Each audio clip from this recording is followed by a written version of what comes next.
Hello everyone, this is Bbeltdan and we are back in Blender, but as you could probably see, we are not working on the Enterprise J. Yes, I've decided to go ahead and I'm still going to continue with the J. I'm not going to stop making that. I'm going to continue with it, but I've kind of decided that I was going to go ahead and try something else for a change. It's a little bit, it's kind of time consuming, or not really time consuming, but kind of slow going for trying to figure out how the Enterprise J looks like using those. I mean, that takes a lot out of me, creatively wise, and it was getting to a point where I was almost kind of going into a bit of a dry spell, and so after reading a couple of comments, I mean, uh, you know one viewer, asked for, another type of tutorial on a different type of ship, and another person, recommended that I do some different ships, and I decided to go ahead and take y'all's advice. So I've decided I'm going to go ahead and kind of start another little series alongside of my Enterprise J series where I'm going to take some ships from the Star Trek universe and make models of them as well. And the first ship that I have decided to go ahead and do is the Akira class. Reason being is because of all the starships that I've ever seen, this one tends to be my favorite one. We'll talk more about that inside a minute. Now, what one thing that's really going to kind of help me out with this is because I mean the Akira, as you can see in here in this picture here, I mean we got you know all the orthos. I mean, it's all been figured out.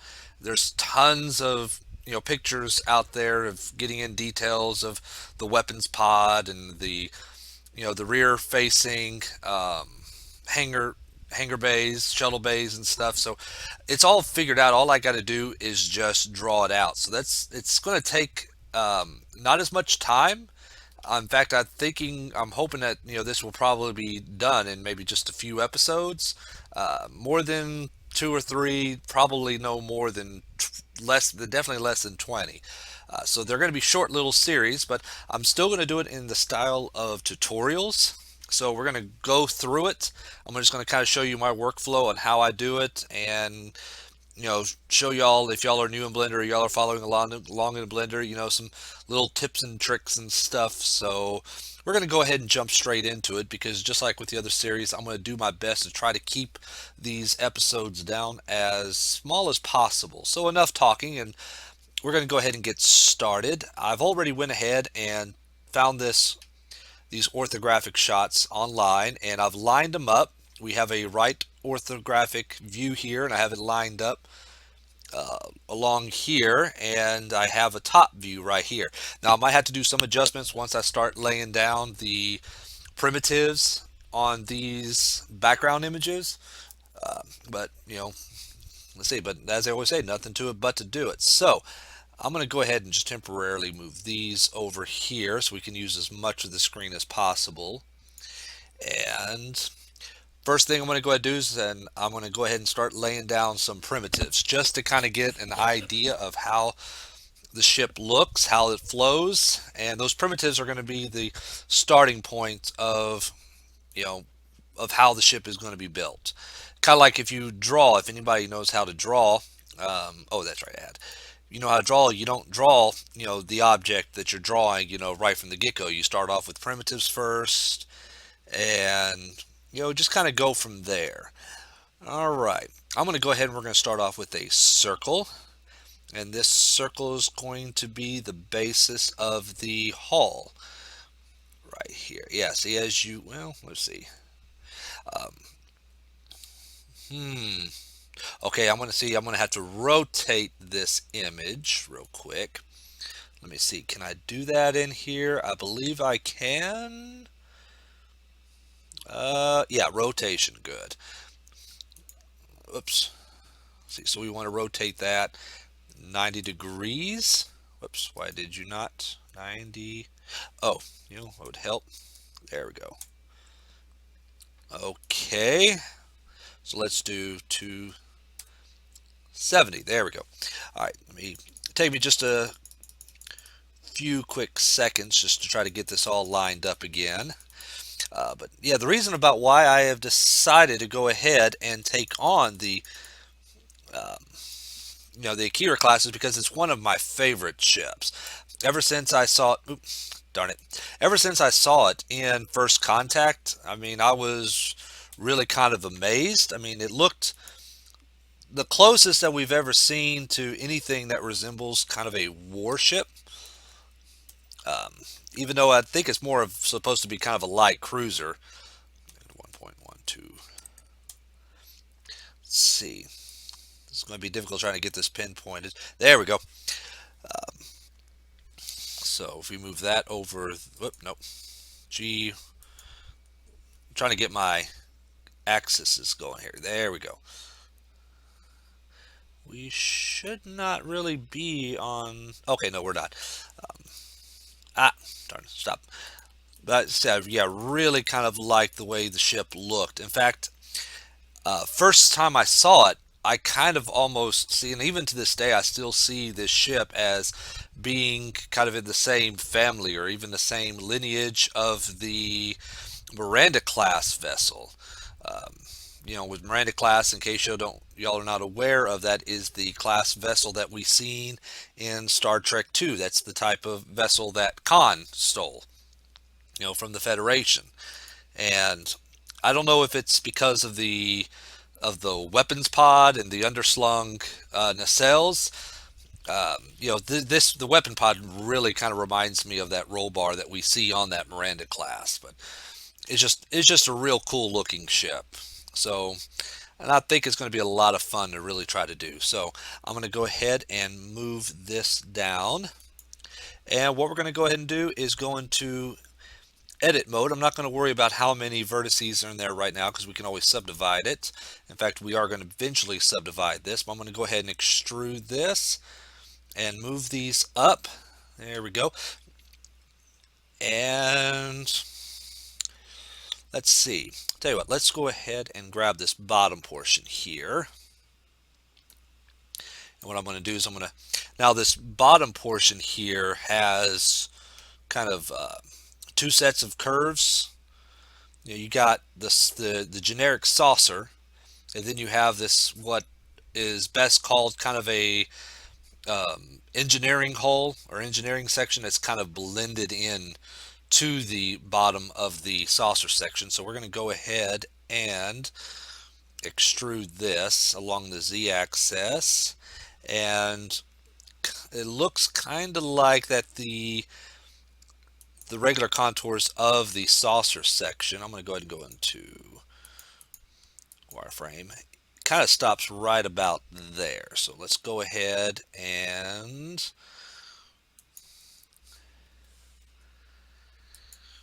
okay, got to do a little bit finagling here, like that. Oops, you know what I forgot? Darn it, hold up. Okay, that did that. Okay, that did that. Let me see.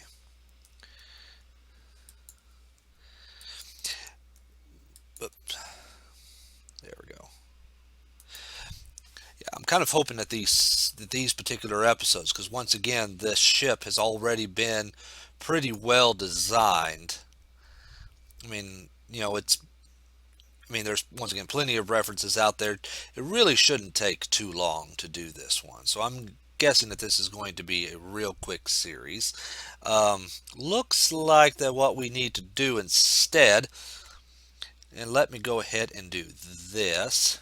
Whoops, let me select all of these and whoops, get that to kind of fit that exterior curve just a little bit.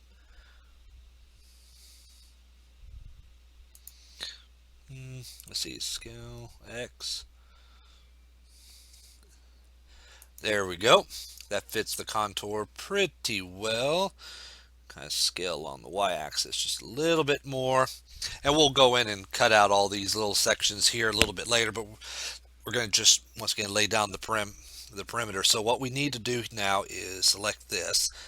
It looks like that in the bottom portion of the section there is a small little bit of the saucer section that's actually kind of flat. Looks like it might be this little area ring around here where we see the lifeboats at. So we're going to go ahead and, did I extrude this already? Nope, I did. Press E to extrude, and then we're going to scale it down to right about there. Now it looks like it's a little bit more, okay, scale right about there, good. Now extrude along the z-axis right about there, and scale, move the vertices, and that looks pretty close. There we go. Now we're going to do the same thing from the, let's go ahead and extrude those again along the z-axis, and we're going to go ahead and that. Not going to quite close it up yet. Once again, we're just laying down the primitives. Now we're going to do the same thing to this top portion here. Now this top portion doesn't look like there's anything that's really flat, so we're going to go ahead and extrude up along the z-axis. And I'm going, looks like that the contour of the upper portion of the saucer section stops right there. Scale it in to right about there. Let's go ahead and extrude again. E on the z-axis, move that up a little bit, and there. Extrude along the z-axis. Move along the z-axis, and I'm going to do an Alt M to go ahead and close that out. There we go. All right, so there's the saucer, or the primitive shape. I'm going to go in and clean up a lot of this by adding in extra edge loops and everything. And also I need to start kind of plotting ahead of time on how the hull plates are going to go, phaser strips and all that, because you can see like right here there's the phaser strip array right there, so I'll need to move those or put an extra strip to try to match that.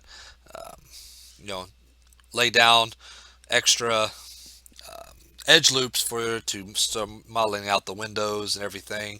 So let's go ahead, and I'm going to work on adding another primitive real quick to this weapons pod here.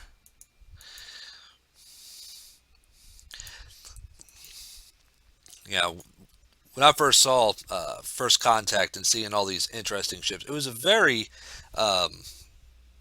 interesting experience seeing that many type of brand new Starfleet ships all on the screen, because usually before, I mean, the most you might have ever really seen as far as Starfleet ships were, maybe two or three. I mean, first movie you just saw the Enterprise. First Star Trek movie you just saw the Enterprise refit. Then the second movie you saw the Miranda class. The third movie we saw two ships. You saw the Excelsior and the the Grissom, which is the Oberth class ships.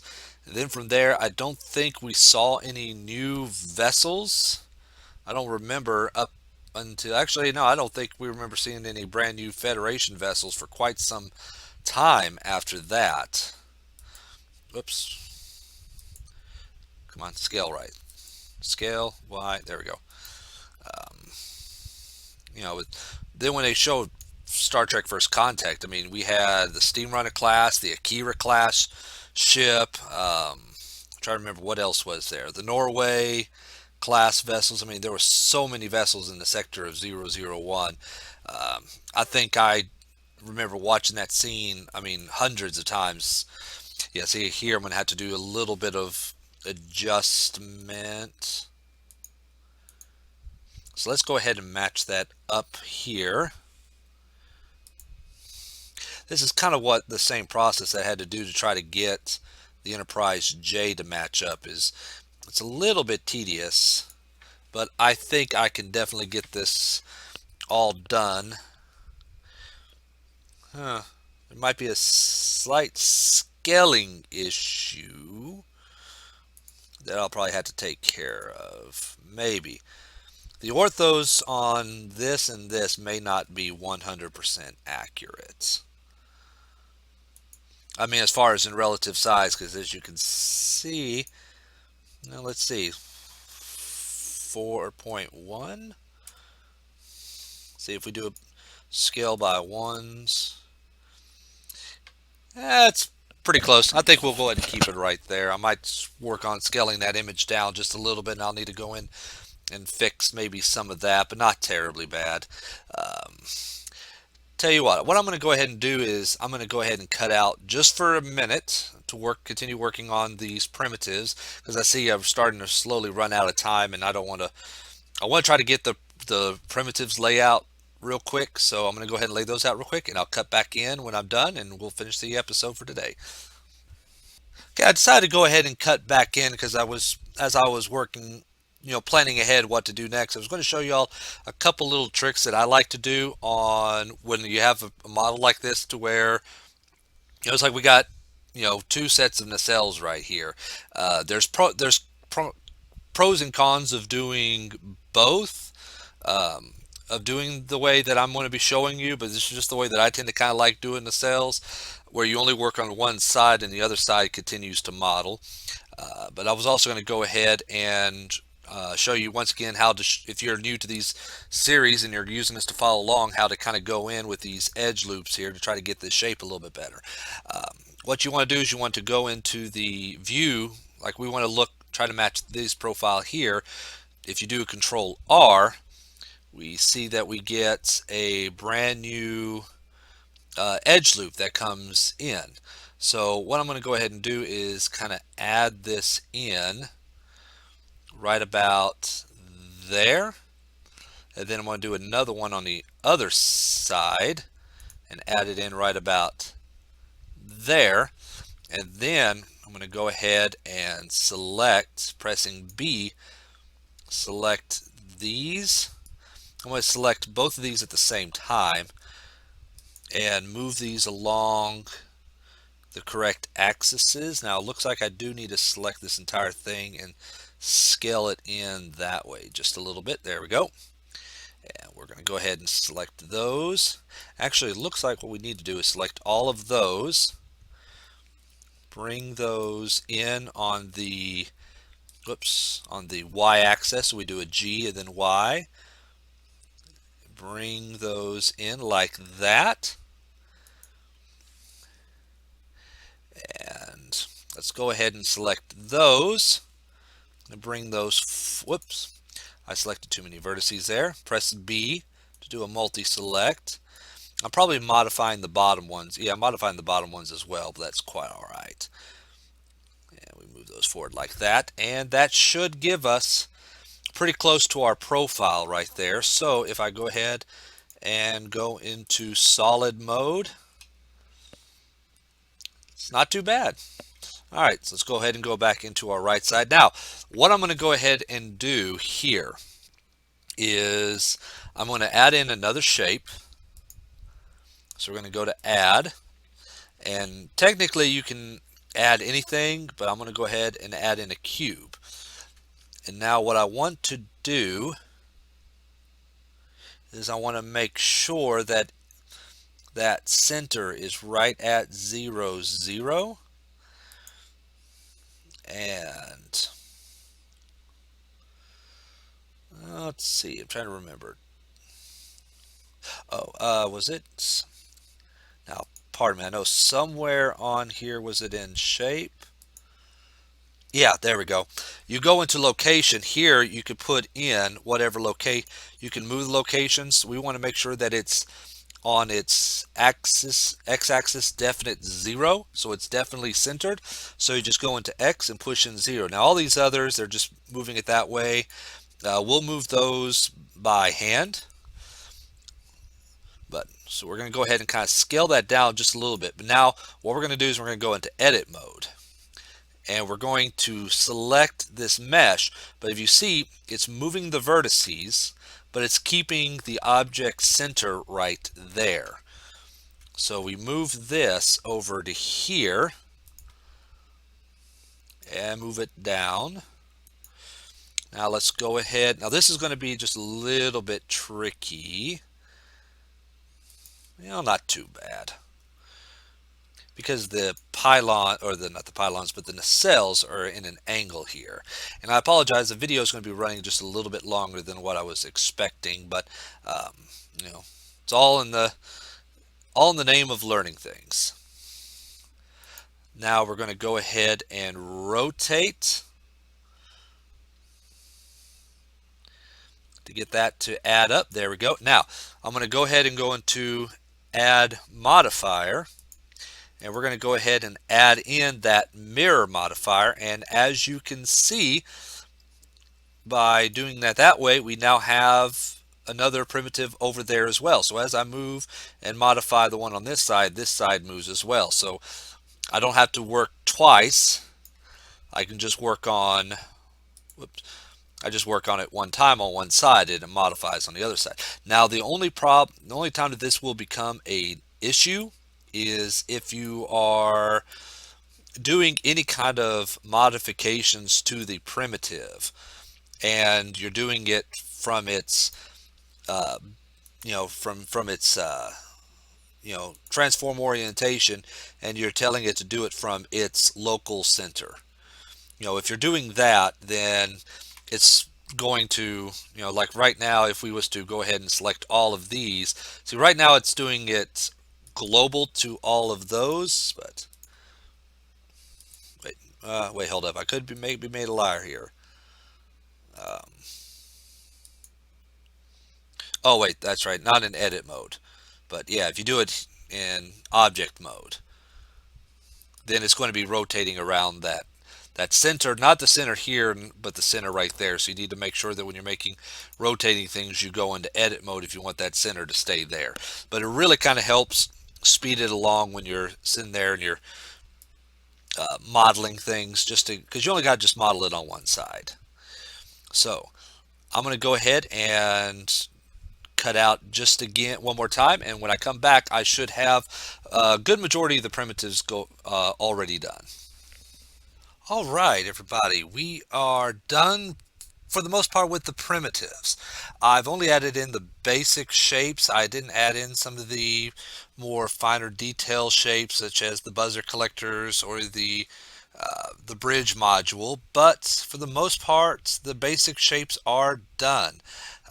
I'm actually very glad, and I think y'all would be glad too, that I cut out and didn't let y'all watch all of that, because I was fumbling all around the keyboard. I had an accident a little bit earlier this week and had to go to the hospital, and result is a whole bunch of galls all over my fingers. So the hand, not the hand I use my mouse with, but the hand that I use to operate the keyboard commands, I was just touching every single key on the keyboard except for the one that I was actually really looking for. But yeah, there it is. There's all the primitives put together. I still need to go in and do a lot of cleanup, and you might actually see in the next episode, I'll probably end up having a four-way, my screen split up into four different positions, because I'm probably going to get rid of this, split this up, and move this over to this side, because I'm going to need to try to get these other angles in, especially like the front view here and the bottom view, to continue doing a bunch of the modeling. So I'm going to work on that in between episodes. When we come back, we're going to start kind of working on the ship, and I don't know where I want to start. Actually, I do know where I want to start off at. We're going to go ahead and start off with the weapons module back here. I think that's what that is called, because I noticed that there's ton loads of what looks like to be photon torpedo launchers or launcher tubes all along this. So we're going to work on this portion here first. So this is the Akira class vessel we are building in Blender. This is Bbeltdan. I hope that y'all enjoy this series, and it shouldn't be too long of a series. And when I am done with this model, I am going to go ahead and release it for anybody to download on various different 3D websites that will allow me to download them. So if y'all know of any websites that have 3D models, especially sci-fi 3 models that I could post this to, let me know and I'll take a look at that. And because, I don't want to just make it for me because, I'm doing this for fun, but I can't think of any particular use that I will have for this besides just doing it and just having experience and kind of being a bit of a hobby. So y'all let me know if y'all have any ideas of where y'all would like for me to post this when I'm done. I think it's going to be a lot of fun, and it's kind of just a way to kind of help get my creative juices flowing, for the Enterprise J and also my other model series that I'm doing right now with the Klingon Bird of Prey. But thank y'all for watching. This is Bbeltdan, and I will see y'all in the next episode.